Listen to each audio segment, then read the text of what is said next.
భాగ్యనగరంలో వెలుగు చూసిన ఒక విస్తుపోయే ఉదంతం ఇప్పుడు సంచలనం రేపుతోంది.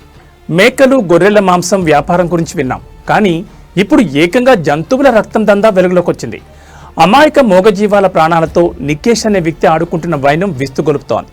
కాచిగూడ కేంద్రంగా సాగుతున్న ఈ నయా దందాను డ్రగ్ కంట్రోల్ అధికారులు రట్టు చేశారు. సిఎన్కే ఎక్స్పోర్ట్స్ అండ్ ఇంపోర్ట్స్ పేరుతో జరుగుతున్న అక్రమాలను గుర్తించి అధికారులు మెరుపుదాడులు నిర్వహించారు. ఈ సోదాల్లో ఏకంగా 1000 లీటర్ల గొర్రె మేక రక్తం నిల్వ ఉన్న ప్యాకెట్లను చూసి అధికారులు షాకు గురయ్యారు. నికేష్ అనే వ్యక్తి ఈ దందాకు మాస్టర్ మైండ్గా వ్యవహరిస్తున్నాడు. బతికున్న మేకలు గొర్రెల శరీరం నుంచి రక్తాన్ని సేకరించి వాటిని ప్యాకెట్లలో భద్రపరిచి ఇతర ప్రాంతాలకు తరలిస్తున్నాడు. అధికారులు దాడులు చేయడంతో ప్రధాన నిందితుడు నికేష్ ప్రస్తుతం పరారీలో ఉన్నాడు. అసలు ఈ జంతువుల రక్తంతో వీళ్ళు ఏం చేస్తున్నారు అన్నదే ఇప్పుడు $1 మిలియన్ ప్రశ్న.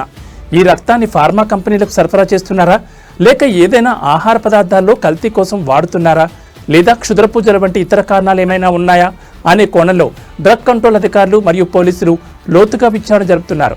నియమ నిబంధనలకు విరుద్ధంగా ఎలాంటి అనుమతులు లేకుండా ఇంత భారీ స్థాయిలో రక్తాన్ని నిల్వ చేయడం వెనుక పెద్ద నెట్వర్కే ఉండే అవకాశం ఉందని పోలీసులు అనుమానిస్తున్నారు. నిందితుడు నికేష్ చిక్కితే తప్ప ఈ రక్తపు దందా వెనుక ఉన్న అసలు మిస్టరీ వీడదు.